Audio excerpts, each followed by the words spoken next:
J'avais de nombreux petits morceaux de bois qui s'accumulaient dans l'atelier. Je voulais donc les utiliser pour créer quelque chose. N'ayant pas beaucoup utilisé ma scie à ruban depuis son achat, j'ai pensé qu'il serait bien de fabriquer une boîte avec. Je n'avais jamais fabriqué quelque chose de similaire, alors j'ai voulu tenter l'expérience pour m'amuser. J'avais une pièce de pain de 3 pouces d'épaisseur, ainsi que quelques fines bandes de chêne qui étaient des chutes d'un plan de travail de cuisine. Et une longue pièce de bois dur que je pense être du teck, que j'ai trouvé dans la rue et qui semblait provenir d'un cadre de lit, mais je n'en suis pas sûr. J'ai découpé quelques morceaux de teck à la scie à anglais, à peu près à la même longueur que la pièce de pain. Ensuite, je l'ai refendu à la scie sur table pour mettre chaque côté d'équerre.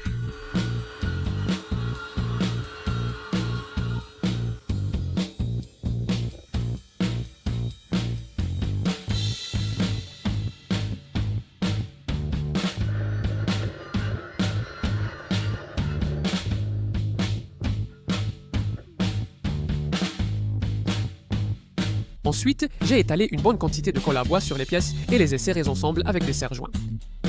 J'ai décidé d'utiliser le bloc de pin au milieu et le teck à l'avant et à l'arrière.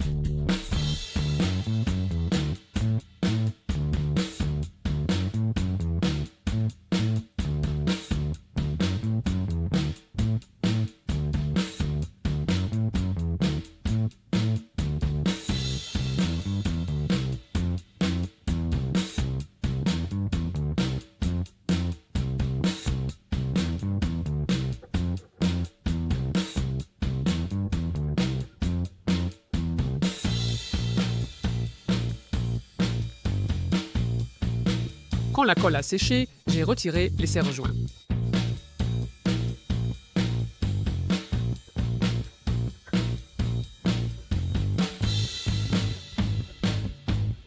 Et ensuite, j'ai coupé les côtés et les extrémités à la scie sur table.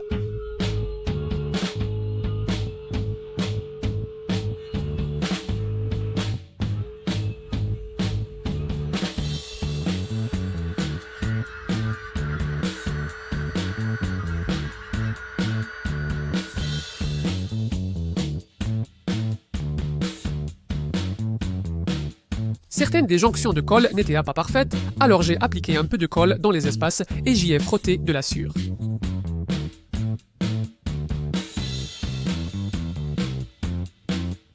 Après séchage de la colle, j'ai enlevé l'excès avec un grattoir à bois.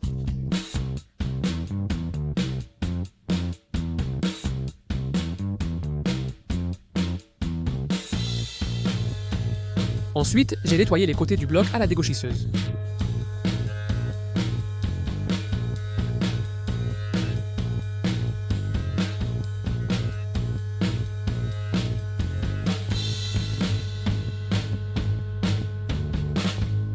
Puis j'ai utilisé une ponceuse à bande. La première chose que je voulais faire à la scie à ruban, c'était de découper le panneau arrière de la boîte. J'ai installé un guide à environ 10 mm de la lame et j'ai poussé la pièce lentement. Cela ne s'est pas bien passé car la lame de la scie à ruban déviait constamment d'un côté et je n'arrivais pas à obtenir une coupe droite. J'ai effectué des recherches sur la dérive de la lame. La vidéo de Matthias Wendel, que je mettrai en lien dans la description ci-dessous, expliquait pourquoi cela se produisait. Je ne vais pas entrer dans trop de détails, car sa vidéo l'explique bien mieux que je ne pourrais le faire. Mais j'ai compris que la lame de ma scie à ruban avait trop de dents par pouce, et le fait qu'elle était assez vieille et pas très affûtée n'aidait certainement pas. Alors j'ai décidé d'acheter une nouvelle lame de 3 dents par pouce, que j'ai achetée pour environ 12 livres sur internet. Je n'avais jamais installé de lame de scie à ruban avant, mais des vidéos sur YouTube m'ont montré comment procéder. J'ai donc glissé la nouvelle lame sur les roues, tendu la lame, ajusté le guidage pour que la lame soit au centre des roues, puis réglé les guides-lames et le roulement pour qu'ils soient presque en contact avec la lame. Et enfin, j'ai utilisé une petite équerre pour mettre la table d'équerre par rapport à la lame. Ensuite, j'ai fait passer une chute de bois provenant de la boîte découpée à la scie à ruban, et la lame a coupé parfaitement droit, résolvant ainsi le premier problème. Le problème à résoudre était de savoir quoi faire avec la coupe de travers faite avec l'ancienne lame. J'ai pensé à recommencer avec d'autres chutes de bois, mais ensuite je me suis dit que je pouvais couper une courbe à la scie à ruban sur le dessus du caisson et transformer la mauvaise coupe en un élément de design plutôt qu'en un accident. J'ai utilisé un crayon pour tracer une courbe.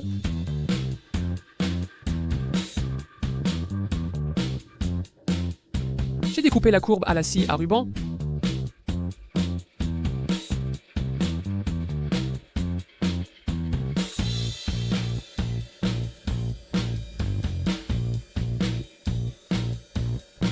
Et j'ai utilisé la ponceuse à bande pour l'arrondir.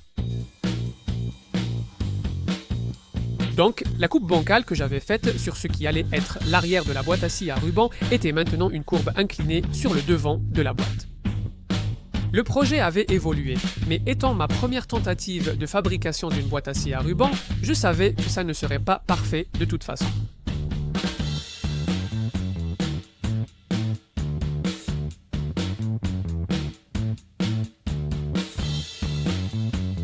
Une fois cela fait, j'ai remis le guide en place et j'ai découpé le nouveau panneau arrière à la scie à ruban. Et cette fois, la coupe était vraiment bonne et droite.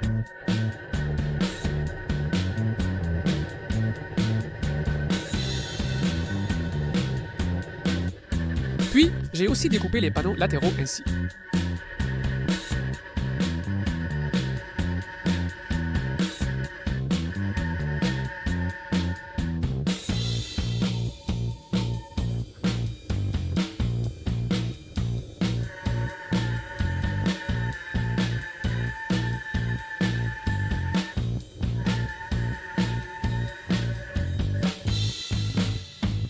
Avec les panneaux arrière et latéraux découpés, j'ai marqué les découpes nécessaires pour créer 3 tiroirs.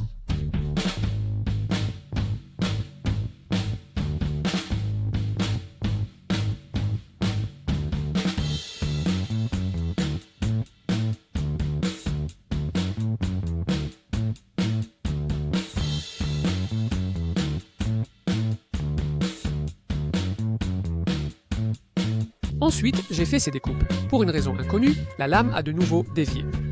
Je ne sais pas comment ni pourquoi, mais au lieu de m'attarder là-dessus, j'ai décidé de ne plus utiliser le guide et de simplement pousser soigneusement le bois avec un léger angle pour compenser la dérive, ce qui a très bien fonctionné.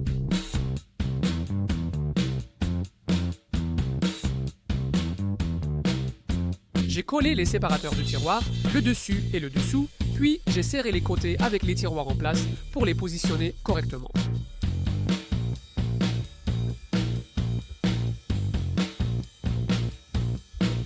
Ensuite, j'ai desserré les serre-joints afin de retirer les tiroirs, en veillant à ne pas déplacer les séparateurs.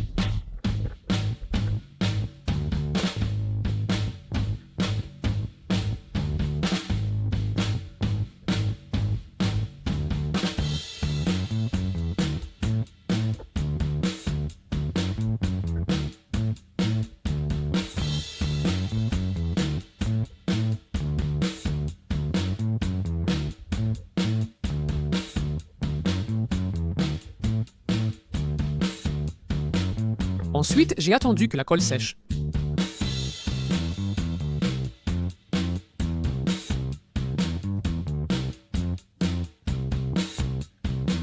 Je pouvais ensuite couper l'excédent avec le traîneau à tronçonner sur ma scie sur table, puis poncer le dessous du caisson pour qu'il soit bien de niveau.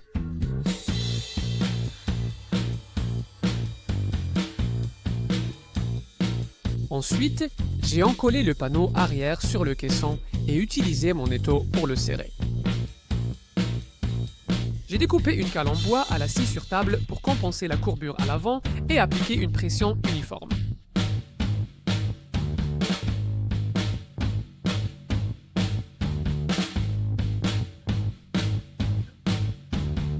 Le caisson assemblé, j'ai entamé la fabrication des tiroirs. J'ai tracé les découpes au crayon, puis découpé en premier les façades des tiroirs.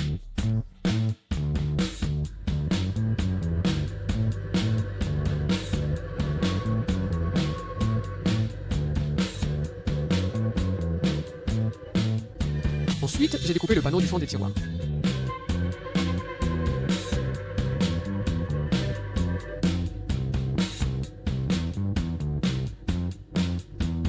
Avec le bloc restant, j'ai découpé le centre pour créer les côtés et l'arrière des mâchoires.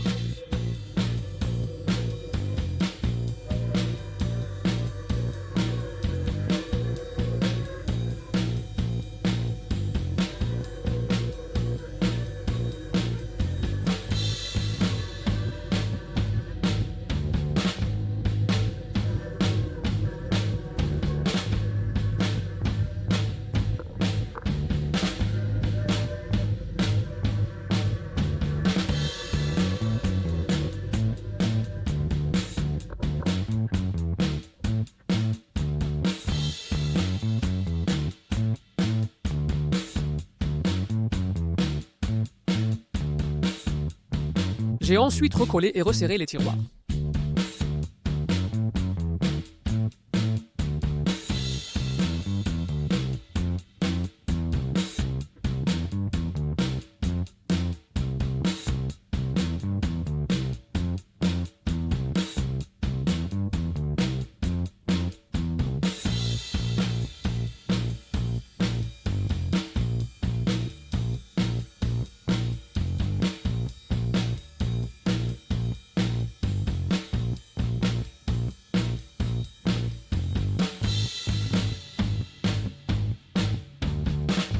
Je voulais fabriquer des moulures pour le dessus de chaque tiroir afin de maintenir le tiroir bien en place et j'ai décidé d'utiliser les chutes de chaîne pour cela.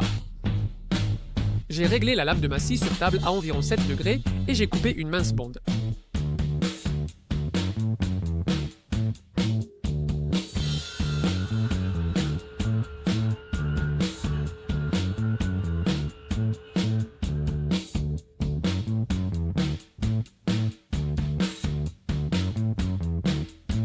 J'ai marqué la longueur, puis je les ai découpés à la bonne taille à la scie à ruban.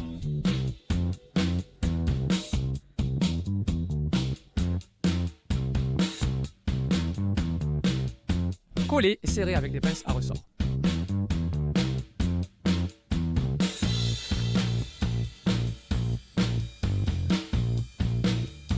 Avec les baguettes de tiroir découpées, j'ai décidé de fabriquer des poignées de tiroir avec le reste des fines pièces restantes.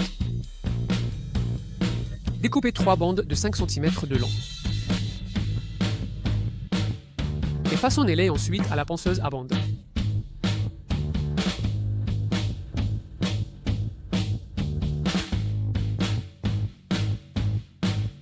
Pour fixer les poignées, j'ai tracé une croix au centre de chaque tiroir à l'aide d'une règle.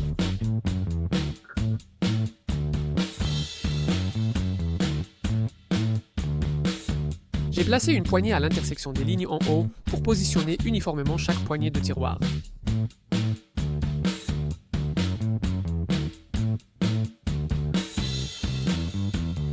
Et je les ai collées et serrées sur le devant des tiroirs.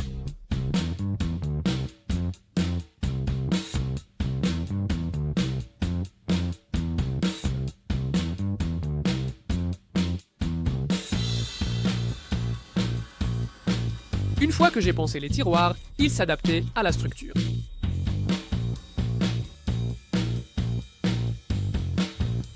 J'ai tout poncé à la ponceuse à bandes et arrondi tous les coins car je ne voulais pas de bord tranchant sur la boîte. Ensuite, j'ai tout poncé avec une ponceuse orbitale et du papier de verre grain 240. Et enfin, j'ai tout poncé à la main avec du papier de verre grain 600.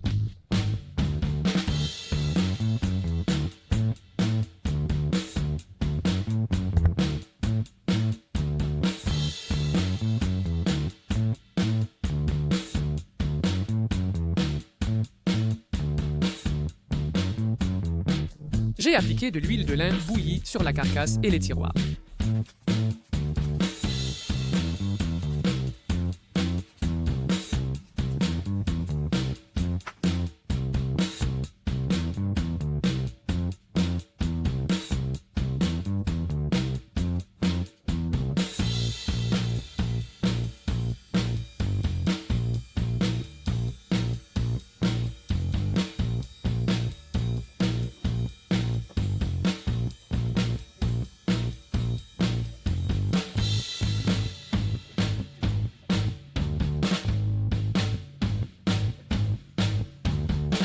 Voilà, la boîte était terminée. Elle n'est pas parfaite, il y a beaucoup de défauts, mais j'espère que je serai le seul à les remarquer parce que je sais qu'ils sont là. Mais pour une première tentative, ce n'est pas trop mal, même si je ne suis pas sûr d'en refaire une autre de sitôt.